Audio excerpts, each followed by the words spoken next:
ഇന്നിവിടെ ഒരു ശാസ്ത്ര പരീക്ഷണമാണ് അവതരിപ്പിക്കാൻ പോകുന്നത്. 3 ഘട്ടങ്ങളായാണ് ഈ പരീക്ഷണം അവതരിപ്പിക്കുന്നത്. എന്റെ പേര് അവന്തികായം, ഞാൻ 5 ബിയിൽ പഠിക്കുന്നു. എന്റെ പേര് അതുൽ കൃഷ്ണ കെ, ഞാനും 5 ബിയിൽ പഠിക്കുന്നു. പരീക്ഷണം 1. തീ കത്താൻ വായു ആവശ്യമാണോ എന്ന ലക്ഷ്യത്തോടെയാണ് ഈ പരീക്ഷണം തുടങ്ങുന്നത്. ആവശ്യമായ സാധനങ്ങൾ: ഒരു പ്ലാസ്റ്റിക് കുപ്പി, തീപ്പെട്ടി, മെഴുകുതിരി. ആദ്യം മെഴുകുതിരി കൊളുത്തുക.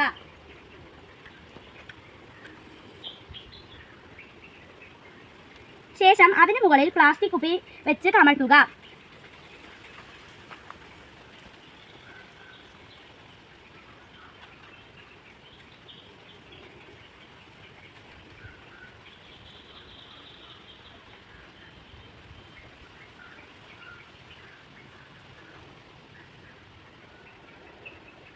അല്പസമയത്തിനുള്ളിൽ തന്നെ തീ അണഞ്ഞു പോയിരിക്കുന്നു.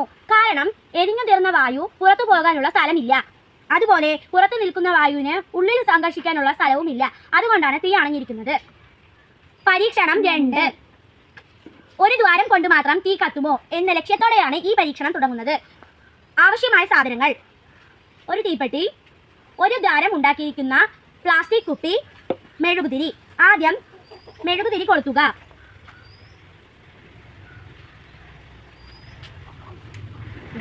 അതിനു മുകളിൽ പ്ലാസ്റ്റിക് കുപ്പി വയ്ക്കുക.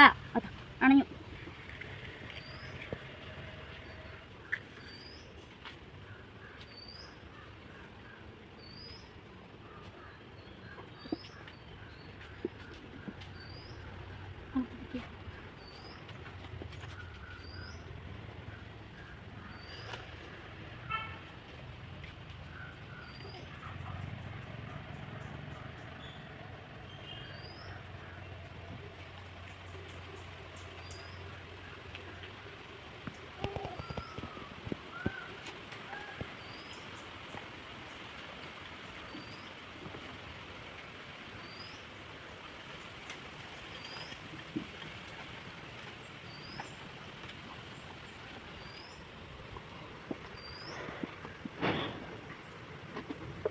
അതും അല്പസമയത്തിനുള്ളിൽ അണഞ്ഞിരിക്കുന്നു.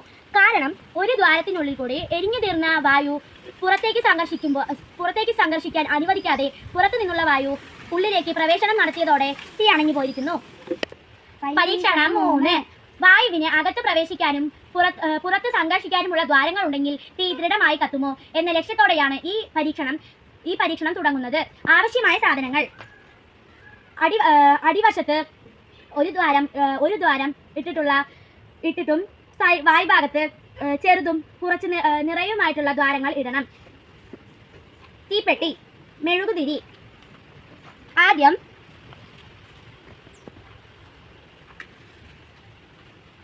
മെഴുകുതിരി കൊളുത്തണം. അതിനു മുകളിൽ പ്ലാസ്റ്റിക് കുപ്പി വെച്ച് അടച്ചു പിടിക്കണം.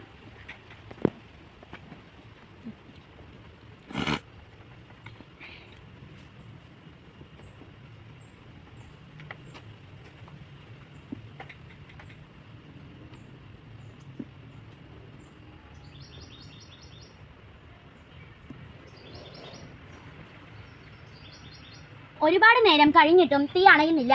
കാരണം വായുവിന് പുറത്ത് സംഘർഷിക്കാനും ഉള്ളിൽ പ്രവേശിക്കാനുമുള്ള ദ്വാരങ്ങൾ ഉള്ളത് കാരണമാണ് തീ ദൃഢമായി കത്തിയെരിയുന്നത്. ഒന്നാമത്തെ കുപ്പിയിൽ ദ്വാരങ്ങൾ ഇല്ലാത്തത് കൊണ്ട് എരിഞ്ഞു തീർന്ന വായുവിന് വെളിയിൽ സംഘർഷിക്കാനും ഉള്ളിൽ പ്രവേശിക്കാനുമുള്ള സ്ഥലമില്ല.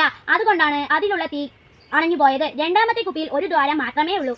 അതിൽ വെളിയിൽ നിന്നുള്ള വായു പ്രവേശിക്കാനും ഉള്ളിൽ നിന്ന് എരിഞ്ഞു തീർന്ന വായു സംഘർഷിക്കാനുമുള്ള സ്ഥലമില്ല. അതുകൊണ്ടാണ് രണ്ടാമത്തെ കുപ്പിയിലും തീ അണഞ്ഞു പോയത്. പക്ഷേ മൂന്നാമത്തെ കുപ്പിയിൽ വായു പുറത്ത് സംഘർഷിക്കാനും ഉള്ളിൽ പ്രവേശിക്കാനും വെളിയിൽ സംഘർഷിക്കാനുമുള്ള സ്ഥലമുണ്ട്. അത് കാരണമാണ് തീ ദൃഢമായി കത്തിയെരിയുന്നത്.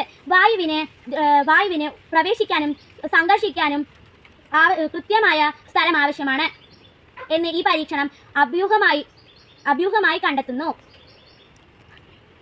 നന്ദി.